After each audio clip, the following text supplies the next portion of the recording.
Ash, let's do that word ping pong game. Okay. Okay. Wait, this is when I just randomly say what? No, like I say a word, you say the first one that comes to your mind, then I say the first Okay. thing back and forth. Okay, ready? I'm stressed. Plant.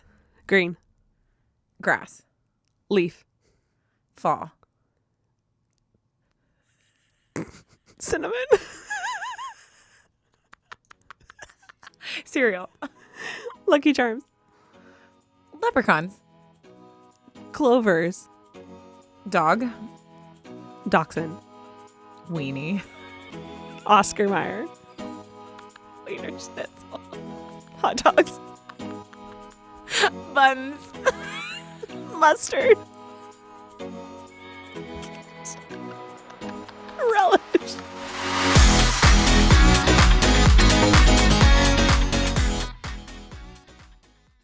So about a few years ago, I feel like I became obsessed with skincare, partly due to this one sitting over here next to me. You're welcome. Yeah, you know what? Thanks, Ash. But honestly, the older you get, the more you're just so aware of how important it is to take care of your face. Because you only have one, You guys. only have one, and the things always change. So for me, one of my favorite things about Curology is it meets whatever needs you're looking to focus on. So for me right now, I'm all about those fine lines and wrinkles, and I'm all about the extra moisturizer because I want my face to look as young as I feel, Ash. Curology, guys, is game-changing custom skincare made for you by a dermatology provider. They'll create a custom prescription cream for your specific goals. So whether that is tackling acne, clogged pores, skin texture, dark spots, fine lines, something else, or all of the above, you can start by taking a short online quiz and uploading photos. And if it's a good fit, they'll ship you your formula right to your door. And again, it even has your name on the bottle, so your roommates or your sister won't steal it. Get started with Curology just like we did with a free 30-day trial at Curology.com/advice. Just pay $5 for shipping and handling. That's Curology.com/advice to start your free 30-day trial. Cancel anytime, prescription subject to consultation. Money can't buy happiness, but not worrying about your money comes close. That's where Chime can help you smile more. They were just named the #1 most loved banking app. With payday up to 2 days early and fee-free overdrafts up to $200, they offer financial peace of mind in your wallet. All of this with no annual fees, large security deposits, or credit checks to apply. See for yourself why Chime is so loved at Chime.com/advice. That's Chime.com/advice. Chime is a financial technology company, not a bank. Banking services and debit card provided by the Bancorp Bank or Stride Bank, NA members FDIC. Early access to direct deposit funds depends on payer. SpotMe eligibility requirements and overdraft limits apply. See Chime.com/SpotMe.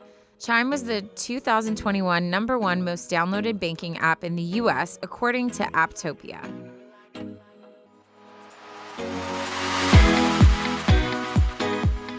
Is how it works? Is the game? Yeah, but the fact that we just freaking toilet bowled around hot dogs for so Toilet long. bowled? Yeah, like, you know. Oh. I've never heard Is of that that. not a thing? Toilet bowled? I don't Circled? know. Sure. Anyways, that was great. Oh, okay, lovely.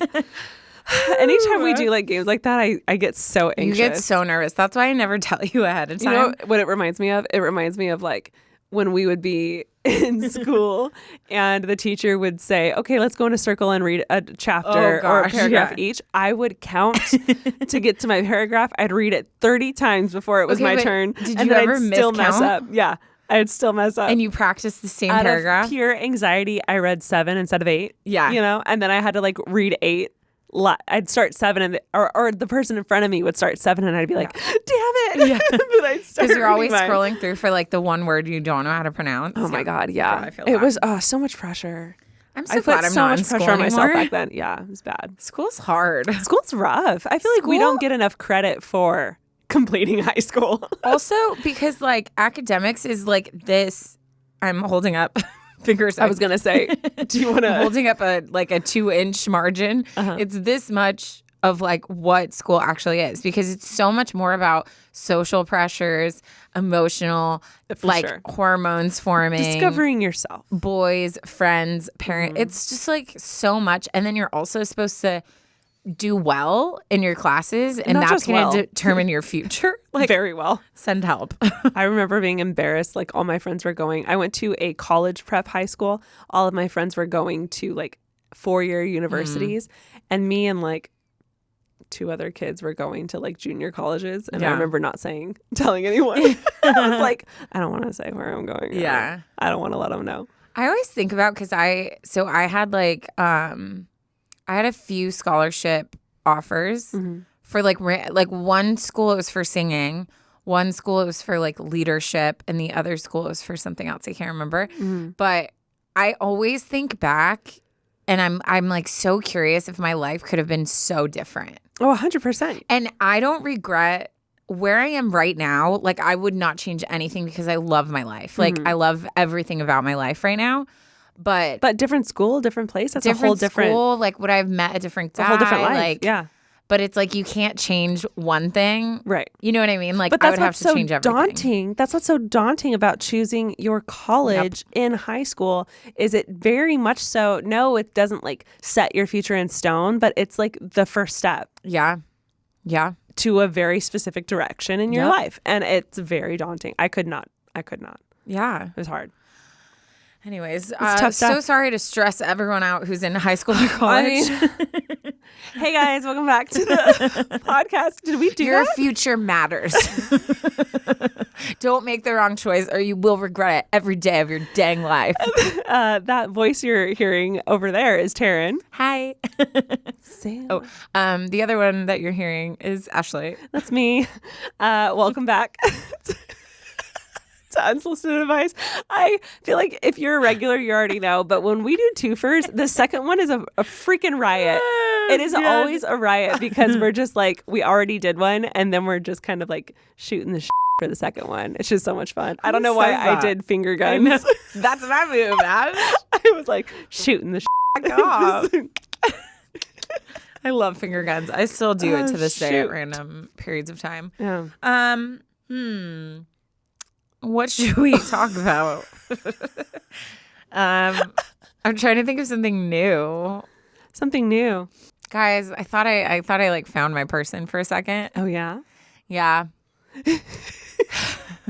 Tell us more. I am not going to say too many specifics. I doubt it would ever get to this person. Was it at a... Ash, let me share what I want to share. I mouthed it. I didn't see your mouth because there's a microphone in front of it. Huh? Oh, no. That's unfortunate, because that would have been nice. Yeah. Everyone's like, what are you talking about? You wish you knew. I met this guy, which is very like rare for me, because my circles, I don't meet anyone in my circles. But one of my circles, I happened to meet this guy. I'm tracking. And he was like 6'3", just like a really like chill personality, but like nice, has this like thick Southern accent, which I'm like a sucker for. And I was like, he is so cute. And I was like, oh my gosh, thank the Lord. Yeah. Loved our interaction. Right. And then I went to cyberstalk him, and he has a girlfriend. Why do they're all married, have girlfriends, or weird? This is the predicament. There's no in between. This is the predicament of our age. It's a weird age where a lot of people are just they're taken, like completely married with kids, settled down, whatever, or they're in a very committed relationship, or they're weird, like not just weird, like all caps with spaces in between each letter. Weird. Like weird, scary, or like they think they're in a frat still and it's not cute because you're in your 30s. Weird in a broad range. There's a lot of different ways of being weird, but very capitalized weird. Yeah. No, and it's so frustrating. Yeah, it's very weird. So I posted this TikTok I posted the other day where it's that clip of Luke Bryan where he's like, please. And then the text said, when a hot guy walks into church and you're waiting to see his left hand. Yeah. I'm like, that is literally, I see a cute guy and I immediately glance to see if he has a ring. Well, can we talk about that? Church for finding single men. It's impossible. They're not there. They all get married at like 18. Because first of all, no one's having sex in church. So 90% of everyone gets married very young because they're very excited to have sex. 2, every like single guy,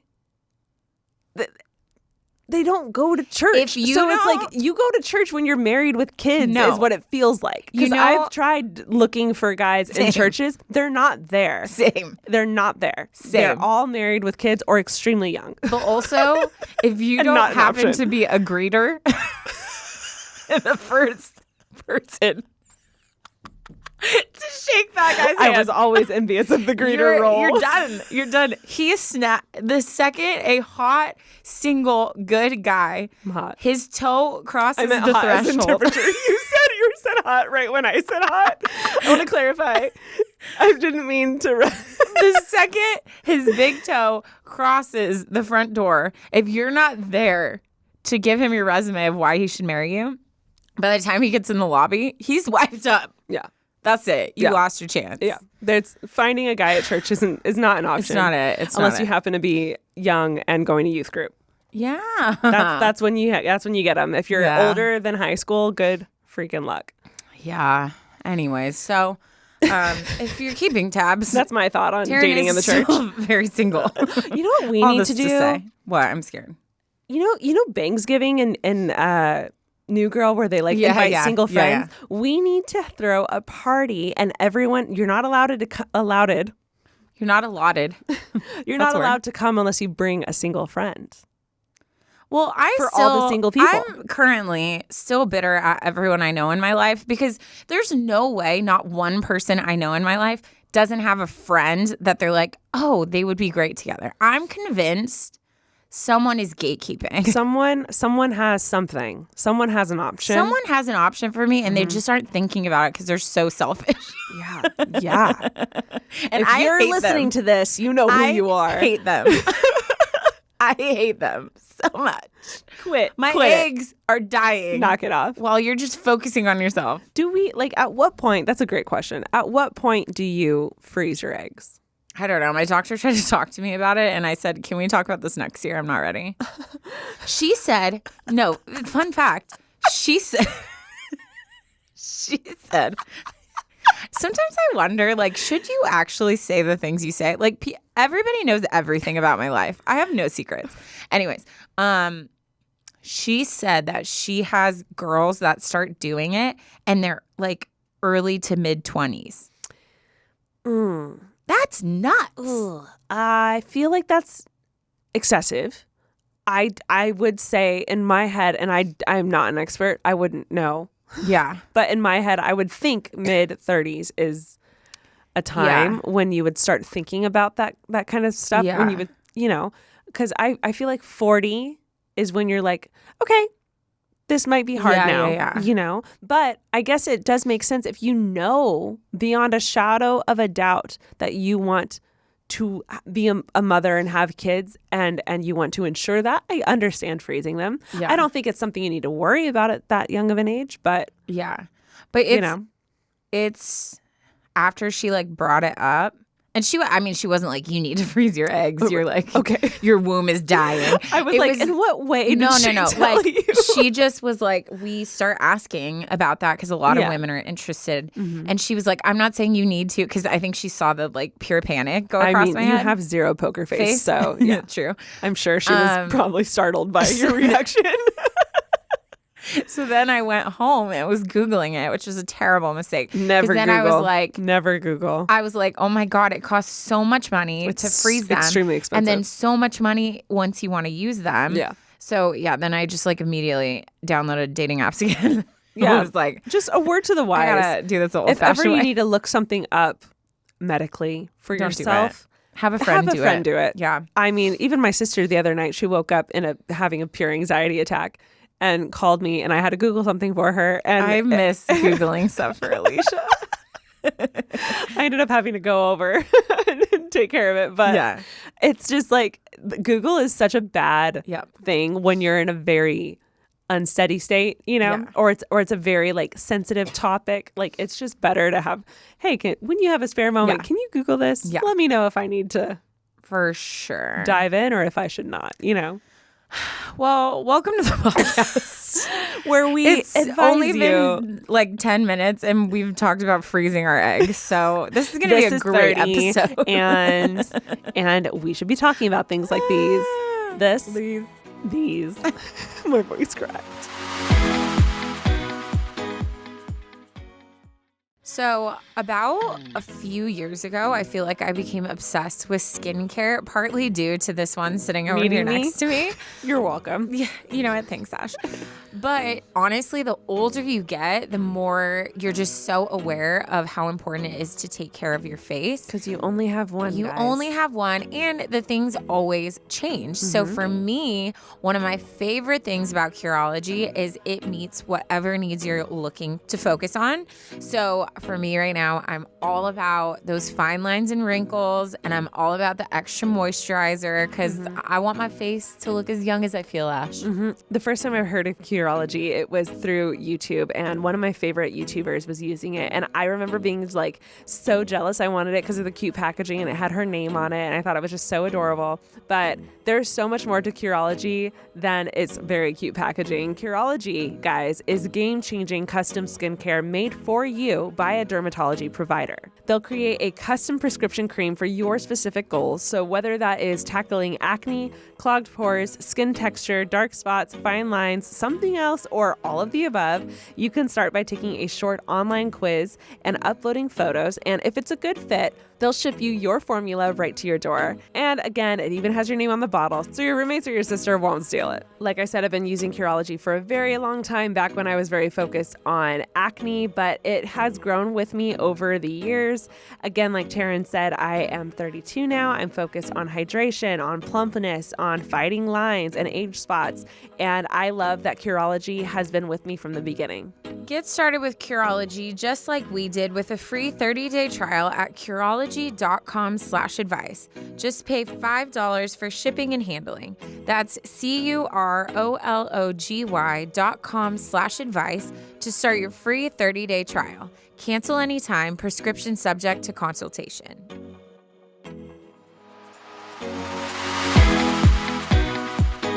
You gotta turn it up for us, Ash? Do I? I have a gem of a turn it up for today. I'm so excited because I sat down last night to prep for today, obviously. And right off the bat, 2 fantastic turn it ups, like right off the bat. I was very much looking forward to reading this. I'm not going to say the title or part of the first sentence because I don't want to give it away. Ooh, okay. But we're gonna jump in here, guys. Hi, girls. Hey. Because I have a sister, I've grown up my entire life being referred to as girls, the girls. That's interesting because I have brothers, so I've never really been called that. Everywhere I go, even if they don't know me, hey, girls, because I was always there with Alicia. Yeah. Before I start, I obviously want to be like everyone else and say how much I love your podcast, and I listen to it in all caps all the time. Yes. I listen to it while getting ready in the morning and when I drive to literally everywhere, even if it's just 5 minutes away. Listening to your podcast just feels like listening to 2 friends having a conversation, and I love it. Well, you're right. Aww. This is 2 friends having a conversation. I still think it would be hilarious if this is all a scam. Like we actually hated each other in real life. Like Taryne is not so my bestie. Imagine. We hate each other. All the marketing we've ever done ever. We're just like really freaking talented actors. I can't stand her. I actually, when I read my emails, I can't even look her in the eye. I won't even look in her direction. I'm currently stabbing her under the table right now. Okay, sorry. Continue. Sorry, back second episode. Anyways, now that we got the compliments out of the way, let's get on to my story. So I am 17 years old and I work at a grocery store. Pause. I love the setup. I think I mentioned this in the episode before this, but I love details and I love that we know your age, we know your job. Like this is very helpful and it's very exciting. Part of my job there is to take the carts from the corral and bring them inside. During this shift, it was around 5:30 at night when it was time for me to go out and bring the carts in. It was very dark and very cold. I was already upset about doing it. I could see that being like the task no one wants to do. But what was about to come was my breaking point. So usually when I do carts, I just take a bunch at once. I guess that means like a large line of carts. This time, I was bringing inside about 8 large carts. While I was in the middle of the parking lot trying to push them in, I see a car pulling through a parking spot and trying to turn into the parking lot right where I am. And I think to myself, she has to see me, right? I mean, I'm wearing a bright vest and I'm pushing 8 very large carts across the parking lot. It's kind of hard to miss me. But sure enough, I see her keep going. Now, since I have a lot of carts in front of me and I am a short person, I can't exactly see how close she is to the carts. So I just wait there because I can't push the carts out of the way or else they'll hit a parked car. And I can't just move out of the way and leave the carts because the lot is on a hill. So if she didn't actually hit the carts, then they would simply roll down the hill and hit another car. And that would be on me. So I just waited there to see what would happen. And sure enough, she ran into the carts, which caused them to hit me. And I fell hard. I fell to the ground even harder while the woman in the car, for some reason, honked her horn when, she hit me. I get up completely shocked and see another woman coming towards me asking if I was okay. Now, the carts, unfortunately, kept going and hit another car. And my first instinct when I got off the ground was to go check and see if that car was damaged. The woman told me, though, to stand still and just breathe for a second. But all I could think of was the car that got hit with my carts.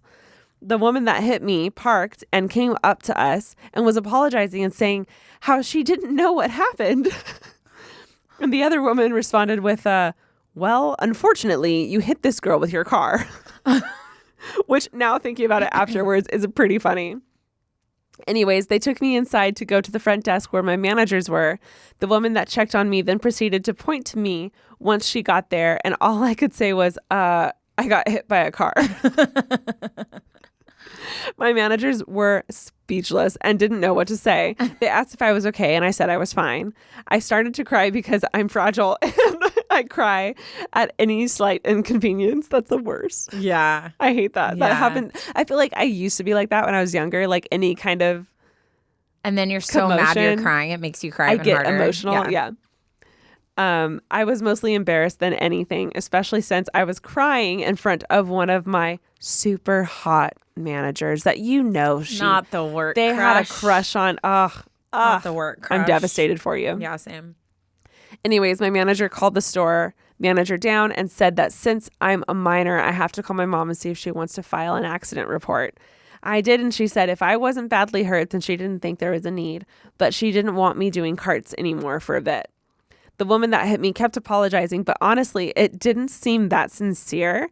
I kept saying it was okay just so I could go home, even though I was furious. Like, how do you not see a girl wearing a bright reflective vest with multiple very large carts in the parking lot? After that, I went to my friend who was also working to tell her what had happened, and she laughed and said, I'm never going to let you live this down. So now I'm probably going to be known as the girl who got hit by a car at work. By the way, this actually happened only a few hours before I wrote this, and I can tell you now, everything from my back down hurts. Oh. But maybe I'll get a coupon from it. You better get a coupon from it. Yeah. Thank you so much, ladies, for reading the story, and I hope you have an amazing rest of your week. Love, Anonymous. Ugh.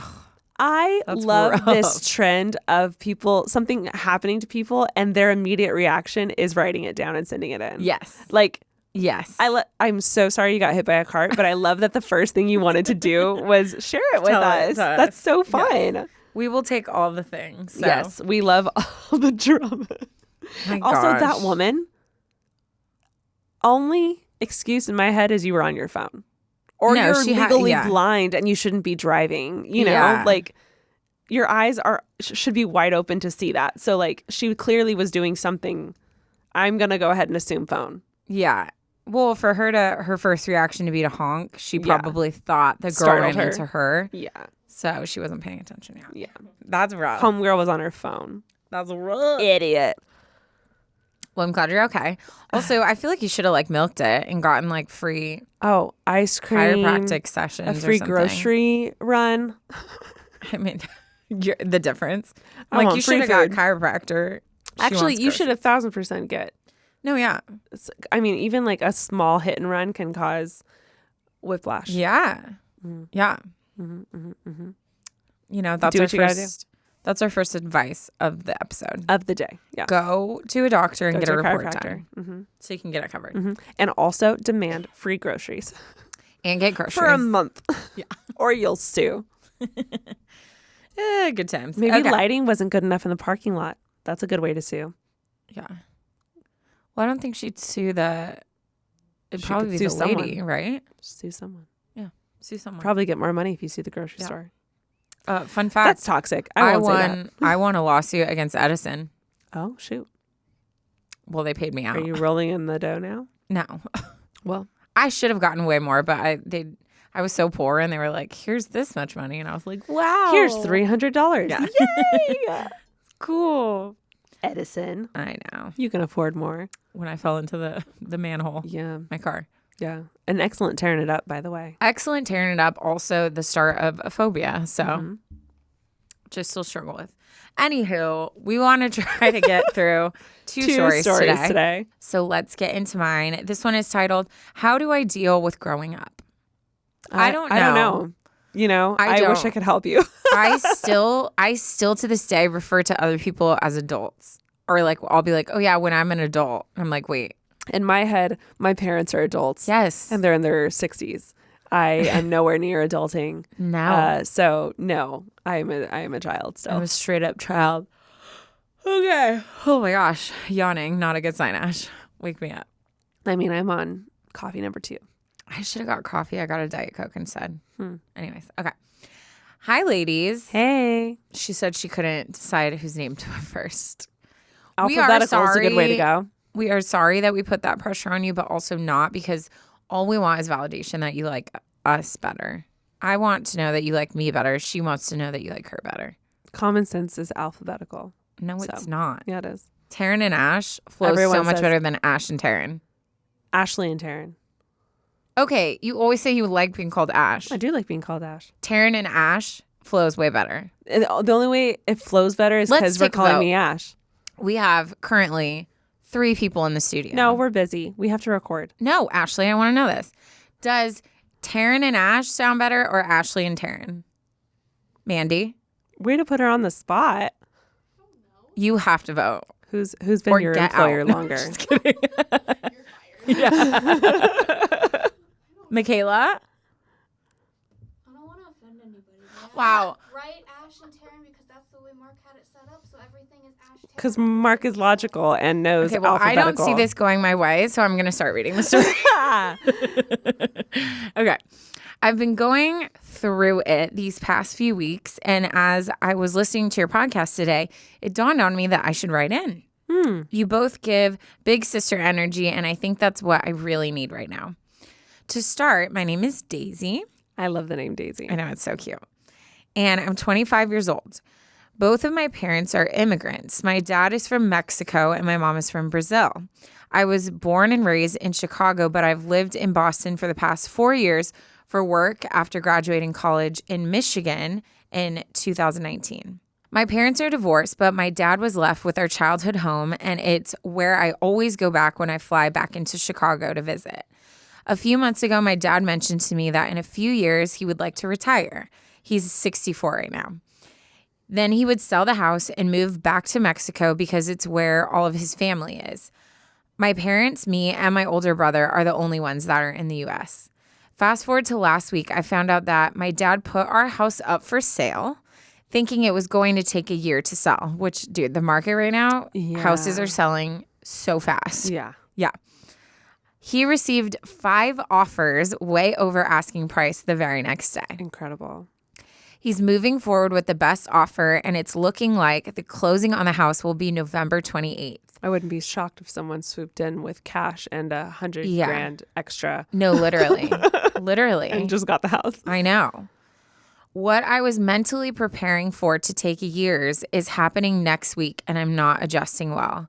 I haven't been able to stop crying. I feel like I'm truly grieving the loss of my childhood home and my dad moving to another country all at once.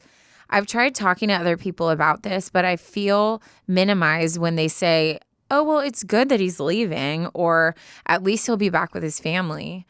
I totally understand he'll be happier there. I visit Mexico once every few years to visit family, so I know I can make a trip once a year there. And he sounds happy when he tells me about his plans. So why do I keep crying about this?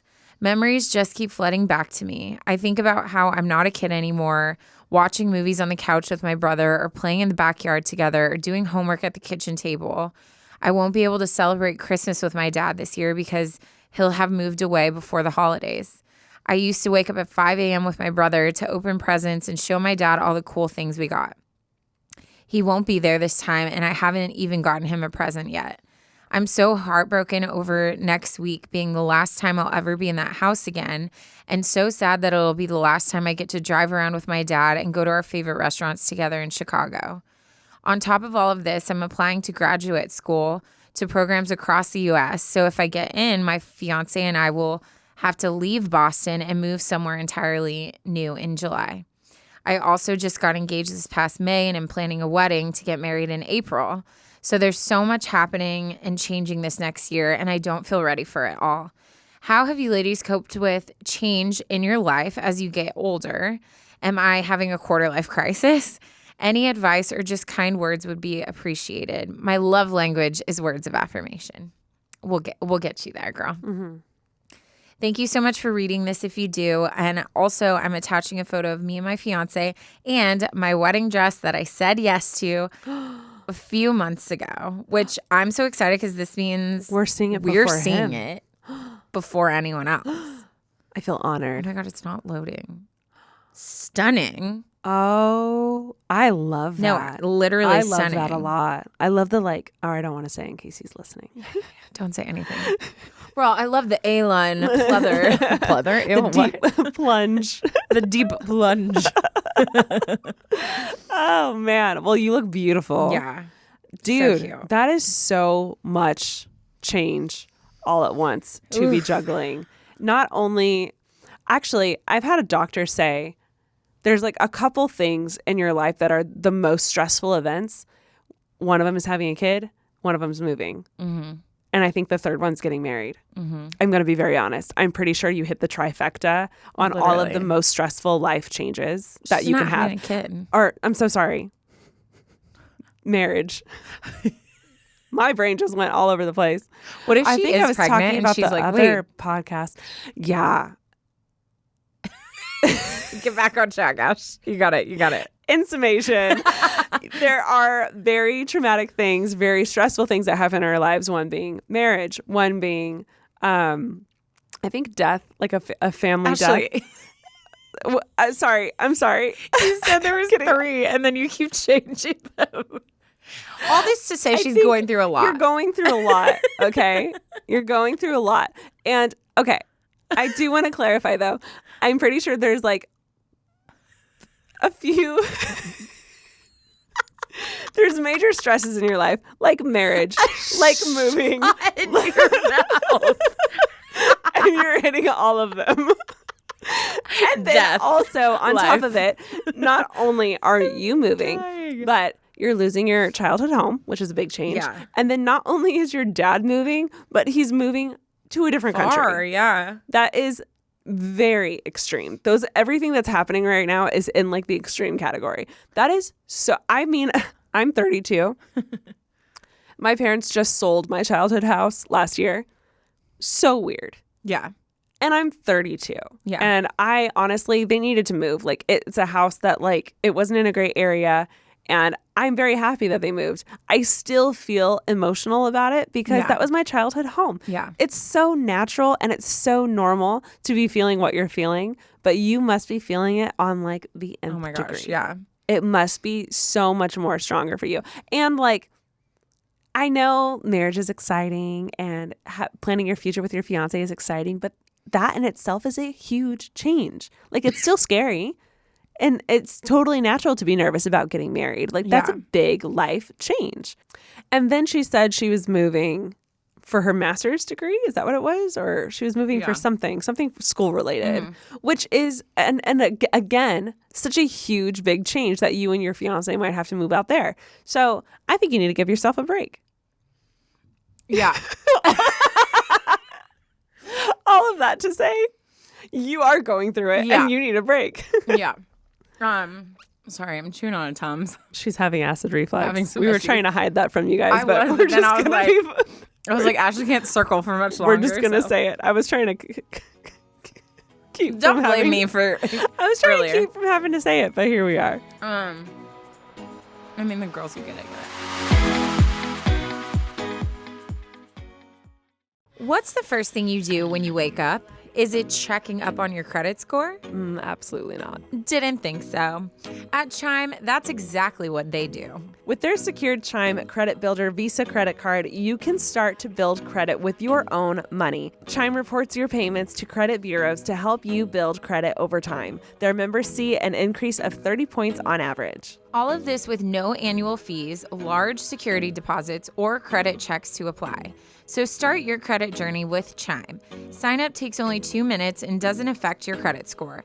Get started at chime.com/advice. That's chime.com/advice. The Chime Credit Builder Visa credit card is issued by Stride Bank N.A., pursuant to a license from Visa USA. Chime checking account and $200 qualifying direct deposit required to apply for the secured Chime Credit Builder Visa credit card. Regular on-time payment history can have a positive impact on your credit score. Impact to score may vary, and some users' scores may not improve. Out-of-network ATM withdrawal fees may apply except at MoneyPass ATMs in a 7-Eleven or Allpoints or Visa Plus Alliance ATM.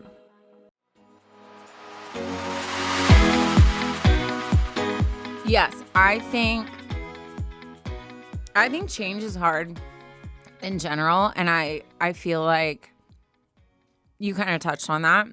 The part that kind of stuck out for me is when she said she feels minimized by other people's reactions to what she's feeling.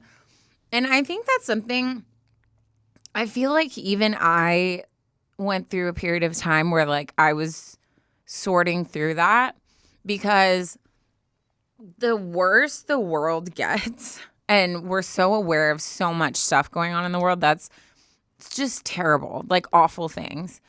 I think sometimes we put this pressure on ourselves where you don't want to like talk about your own stuff because you feel dumb about it. Or, you're like, yeah, well, I'm going through a breakup and I'm heartbroken right now. But there are people who are like fighting for their lives. And there's always this like weird comparison, or something that's a big deal to you might not be a big deal for someone else that doesn't struggle with the same things.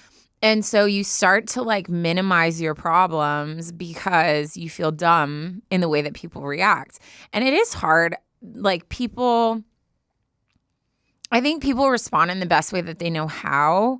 But a lot of times when you're just looking for comfort, someone saying things like that, like, is you feel dumb because you're like, well, obviously he's going to be happy. Like, obviously I'm happy he's with his family, but I'm having to say goodbye to my dad. Like, that's a hard thing. Yeah. So I will say I think I've learned to not give people the power to make me feel that way.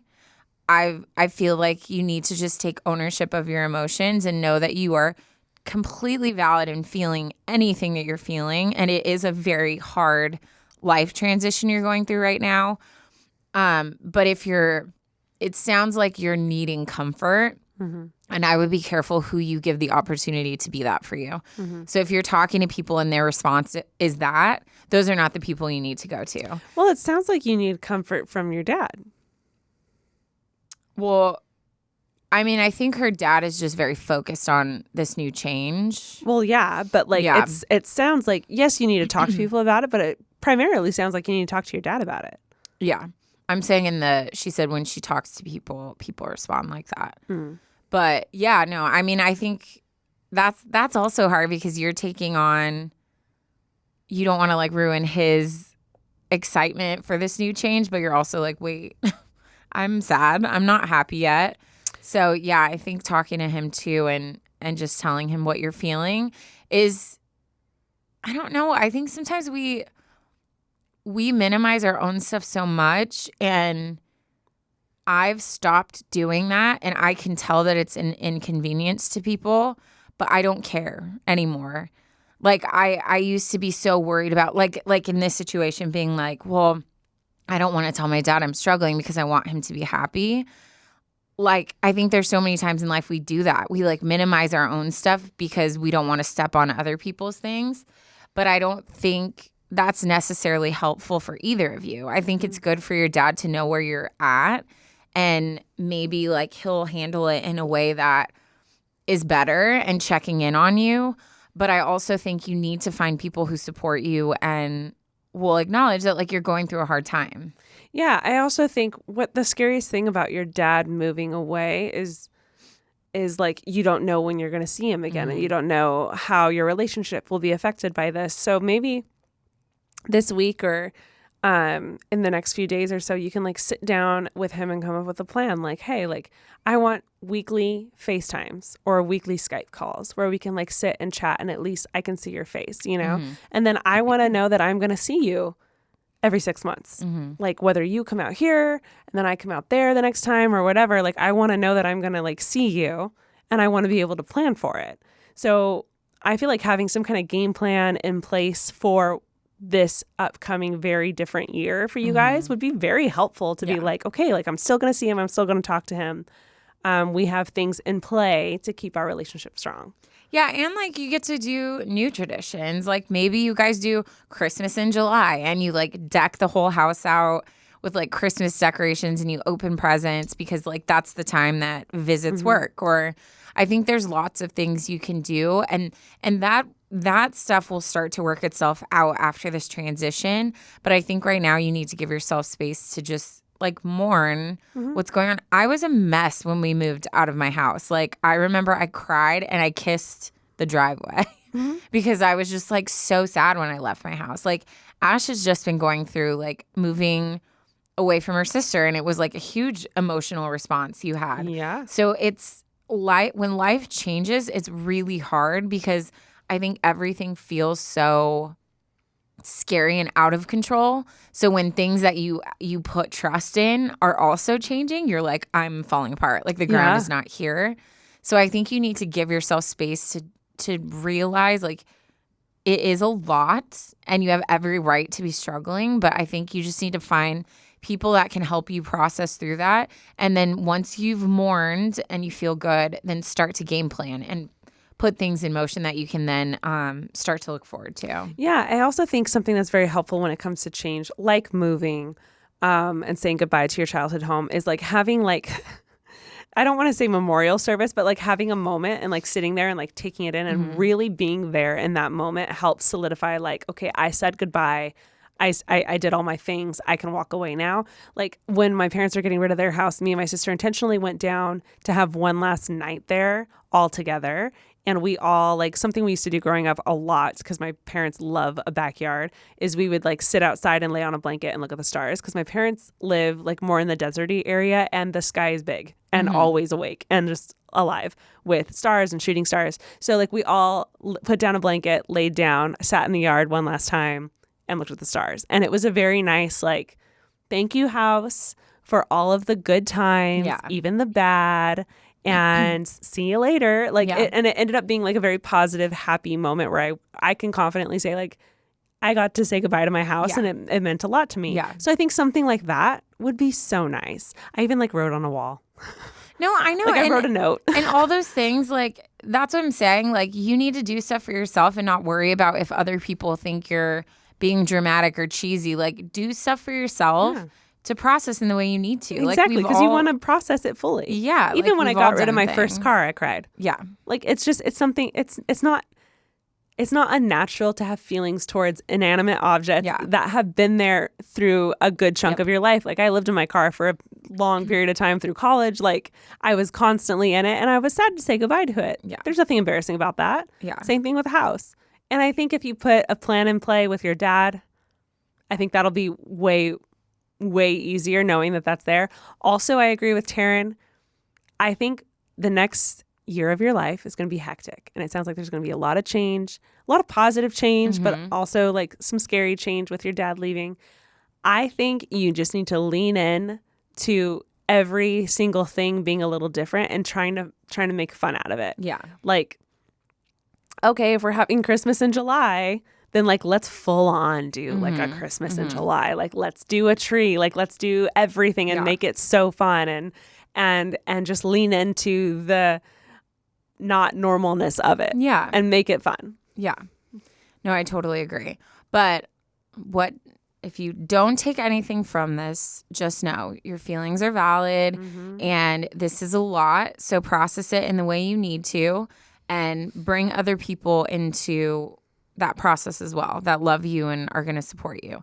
And the ones that aren't being loving and supportive, tell them boy bye to suck it. And that's all I got for you. Wow. That's all I got too. I think you've got this. That's so exciting though. I'm jealous.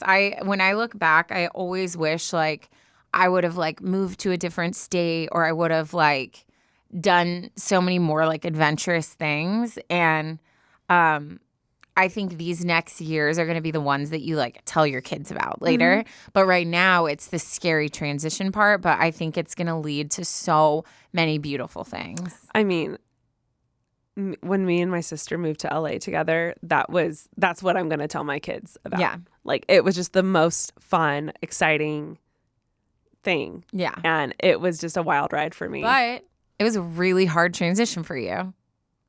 Not the second one, the first one. Oh. Like leaving my parents' house and going to, I guess I consider where my school was, it's technically LA County. So in my head, I was moving to LA. Got it. It was a very outskirt region of LA. Yeah. But yes. But that move to LA, she had a really hard time with because of leaving friends and it felt like different. But then now it's like the best thing that could have happened for you. Yeah. Yeah. Anywho, well, thank you so much for writing in. Yes, ma'am. You got this. Yeah. Also, your dress is so pretty. Yeah, you look hot. I can't wait. Okay, well, let's go ahead and get into my story. You ready? This is a different topic. Not different topic, but different from what we were just talking about. Okay. Cool. Hey, girls. I've been a longtime listener and love the podcast and both of you very dearly. For the sake of paranoia and anxiety, I would, surprise, surprise, like to stay anonymous. Sorry, I know you guys love names. It's okay. We'll forgive you this one time. No, honestly. This one time. No, we love our anonymous crew. I'm wearing my anonymous crew neck. Whoa. Anonymous crew neck. Wow. Never put that together. Oh, yeah. Yeah. Sorry. Also, Continue. we might have some fun things coming. Yes. Okay. I'm writing in today because I'm currently having some second thoughts about the career path that I've chosen. To give you some backstory, I started at a community college and didn't really have a specific direction in mind. Oh my God, me. Anyways, continuing. I didn't feel pressured to choose a major and was just trying to focus on the general classes that were required. Once I graduated with my associates, the plan was to move to a 4-year school to focus on a major and get my bachelor's degree. One day, my mom randomly suggested that I check out speech therapy, and after doing some research, I liked it well enough and just went for it. To be a speech therapist, you need to get your bachelor's and master's degree, so it was another 4 years of school for me. Getting my master's was probably the hardest thing I've ever done academically in my life.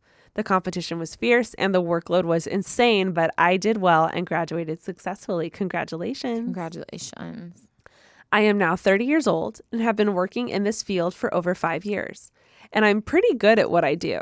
I work in a preschool for children with special needs and have started to come into my own as a professional. However, I'm starting to worry that I chose a career path before I even really knew who I was. I am a socially anxious germaphobe. This did not get better after the pandemic, and I've been struggling with my mental health this past year. I'm also starting to realize that there are other fields that I'm way more interested in. For instance, I'm a huge book nerd and would love to work in publishing or even publish my own book one day. Fun fact, I actually wrote a novel during the pandemic and fell in love with the writing process. It's not that I don't find my current job rewarding or interesting. There are many days where I really enjoy what I do and I like working with the kids. However, I'm not really thrilled with everything that goes on behind the scenes at my company. For example, the pay for a therapist in a school is pretty low, and schools in my area are currently experiencing a major staff shortage. This means that on top of my full schedule and responsibilities, it is often just expected that I take on tasks that do not pertain to my job. Most of these tasks are very simple, but they take up valuable paperwork and appointment time. I've just found myself speaking very negatively about everything that pertains to work, and I generally just dread going there every single day. I know it sounds like a problem with where I work specifically, and that may be the case for some things, but I am pretty sure I will encounter these problems everywhere I work. If I did have the courage to pursue something else, I don't know how I would break it to my parents who put forth so much time and effort for me to get the education that I did. Not to mention the insane student loans that I am still currently paying off. My husband and I are planning to start a family soon, and I am sort of freaking out that I am just now realizing I'm unhappy in my career choice. I guess I'm having some type of quarter life crisis and was wondering what you guys would do in my situation or any advice that you have to offer. Thank you so much. Love, Anon. Wow. This is honestly, it's kind of, I feel like ours were both people who are like, am I going through a quarter life crisis? Yes. In very different ways. Yeah. But both experiencing some major shifting. Yeah. Yeah. I feel like, well, first of all, I love speech therapists. I work a lot with speech therapists in what I do, and specifically like the preschool age. And I know that there's an influx of kids who have speech and language delays. Like since COVID, it's just like off the charts. Also inevitable. Yeah. So I know like your field, like I get it is a rewarding field because it's so needed. And it's obviously something like you went into being interested in. So like there was a passion there at some point. So I would be interested to see if you changed up what you're doing. Like, I mean, speech therapy, you can charge a pretty penny if you do like private speech like lessons with specific families and kids. So I really want to say I love that you said that because that was my advice I was going to say. Wow, same page, Josh. We can say that later, but wow, yeah. Weird.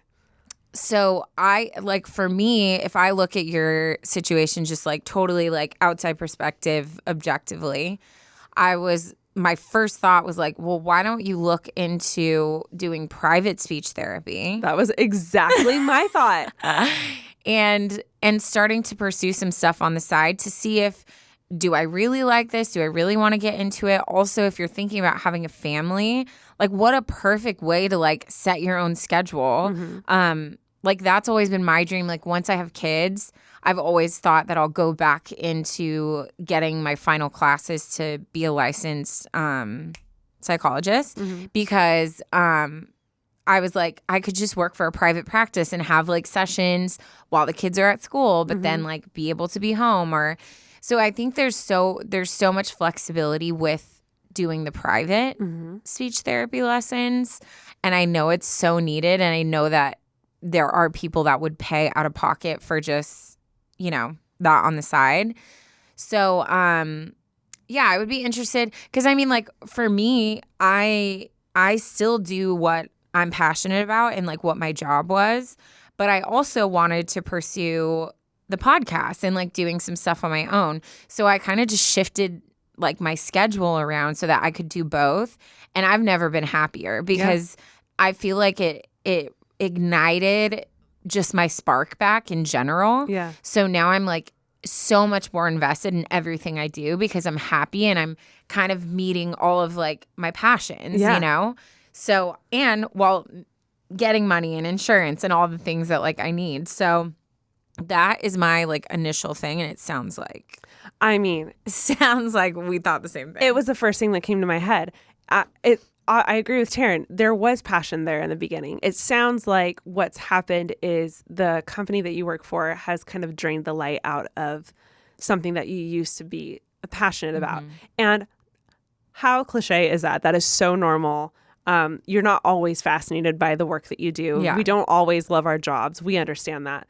But I do think there is a very simple solution to this. And I love that Taryne saw it too. It is, I think you are in the perfect position to start a small business. Like you can create your own company where you can work from home. You can do video chats. You can even go to their homes or they can come to you, whatever you feel more comfortable with. And you just become a private speech therapist. I know plenty of people whose kids had to go to speech therapists. And I feel like just listening, just briefly listening to your story, I feel like it would be a much more impactful and efficient use of your time to actually have them one-on-one than to maybe have a few at a time, than to maybe have to watch kids during recess, which is not your job. All of that takes up time. And I think the simple solution would be to do it yourself independently. That's scary, yes, but guess what? You don't have kids yet. And guess what? Like, this is the time to take risks and do stuff, because it gets a lot scarier when you add in 1, 2, 3 kids. I don't know what your plan is or what you and your husband are thinking, but I feel like now is the time that you sit down and you take this jump / risk. Obviously, clue your husband in on what you may or may not do. But if you guys are good with that, set up a little home office. You can create your own website, and you can even explain to people, like, you used to work in, schools and you had a really hard time with, understaffing. And that's the most understandable thing I've ever heard. And it's obviously very common in every company right now. And then I really quickly wanted to say an example is my mom. So my mom used to be a music teacher. She used to work in public schools. Hated it. And she's the most passionate person when it comes to music. Like, she believes every kid is musically inclined. It's just about finding their gift and discovering what it is that they were given as a musical gift. She couldn't stand it in schools. She was given no money. She was given no time. She was supposed to teach these kids how to read music. And there was like 30 kids at a time, and she had no control over the classroom. She was not given the tools she needed. She started teaching privately before she had kids. And then, guess what? She started teaching privately full-time from my house. I grew up with my mom teaching music lessons in our house always. Yeah. And we would go to school. She would teach kids that were homeschooled. She'd come pick us up from school. We'd go downstairs. We'd feed ourselves. We'd do homework. We'd watch TV. And she'd be teaching the entire time. And it was great. Like, it was the perfect situation for her. She got to be a mom, and she got to work from home, and she got to do something she loved. One-on-one without any kind of control from another company. Yeah. And I think this is the answer for you. And I love when I can use like my work knowledge with podcast stuff, because it's like a bridge, best of both worlds. Wow, colliding. I can't talk. So private schools do not get state funding, which means they don't have access. A lot of private schools don't have access to any kind of like special education classes. So I've known, like, there's a very highly respected speech pathologist that we've created a relationship with. So if we know there are kids that are struggling with speech, which, like I said, is off the charts right now, we will refer them to her, and she comes onto our campus and does privates like after school. And she's created that relationship with our school. And since we don't have those resources in general, we a lot of times will send families to her. So her client list is always like pretty solid, because we have a lot of kids in our preschools that need speech therapy. So something like that I would highly recommend. 100%. And a lot of times, like, kids that are in private school, like, the parents are like, money's not an issue. Like, we want to just pay for like whatever's going to be best for our kids, and they don't want to go through the public school system. So that would be the thing I would start to do. Now is the best time to do it. I would find schools. I would schedule meetings with like the directors of the preschools, sit down with them, share your heart, share what your experience is, what you're looking to do, and then start to form relationships. And I feel like once you find like your right like outlet, it's gonna blossom. Yeah. And then it'll just be really interesting to know, like, once it's your thing, you're in charge of like your tools that you're bringing to the session, where you're having the session, what kids you're having the sessions with, and that can be something that you're good at and passionate about, and it provides money. And your schedule will be different. Like maybe you only do sessions Monday, Wednesday, Friday, and then the other days you work on writing, you work on publishing, you work on maybe volunteering for a place, and like also exercising the other passions. Yeah. It'll be interesting if you kind of like broaden in that way. If you start to, again, like I said, like what happened with me, like all of a sudden I was like so excited to do everything because I felt like I was exercising so many things that like I had my attention, you know? Yeah, and you mentioned Monday, Wednesday, Friday, and that sparked something like this doesn't have to be a drastic, I quit, I'm starting my own company. You can move to part-time. Like you can do Monday, Wednesday, Friday at the school, and then you can on your off days like start your own business. Like you can slowly start. Yeah. And I think something that my mom, I think unintentionally did, but now that I know her, she is incredible and probably planned this whole thing out.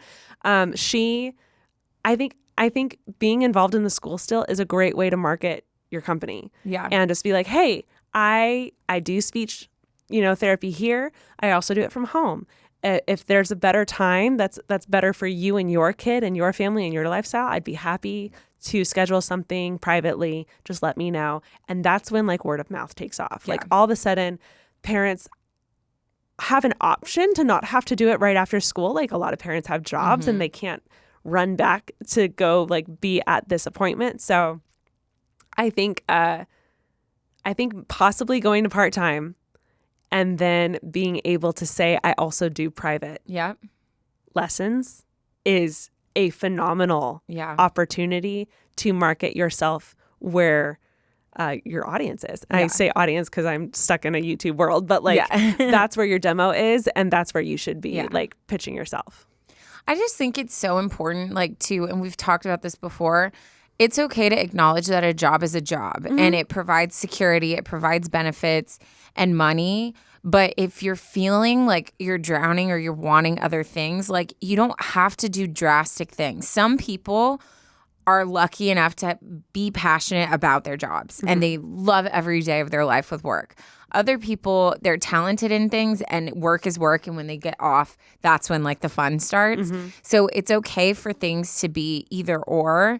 And it's okay to also like still pursue what you have schooling in and you've done, but start to dip your toe in stuff and see like what it is. Like maybe just volunteering once a week at a publishing place and getting a little taste of that is going to be the thing that just, it like helps you to find your joy again. I completely forgot about the publishing, wanting to writing a novel. Yeah. Like, there's no way you can't do, or there's no way, there's no reason why you can't do that on the side. I said that weird. I'm so sorry. No, but like, there's no way you can do it. There's no reason why you can't do that. And if you do go and start your own business working independently, guess what? That gives you so much more time to do that on the side.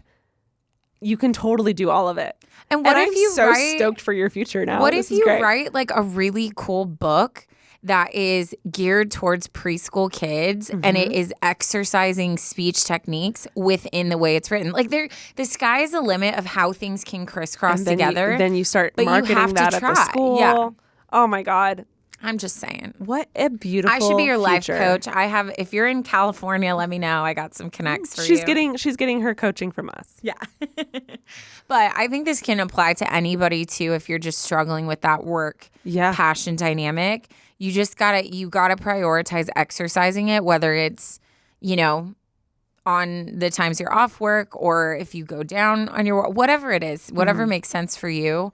I think it's just important that you're prioritizing it. 100%. I think anyone can do stuff like this. It's never a bad thing to challenge yourself in new ways and try new things. But I do want to emphasize again, you don't have kids. You really are in the prime position. Yeah. You've been doing this for long enough so that you have experience, you're qualified, you have the certifications.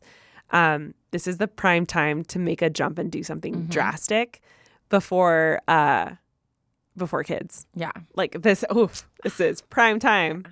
I love speech I'm so people. excited. I literally have like 4 speech screenings with this speech pathologist that I'm obsessed with.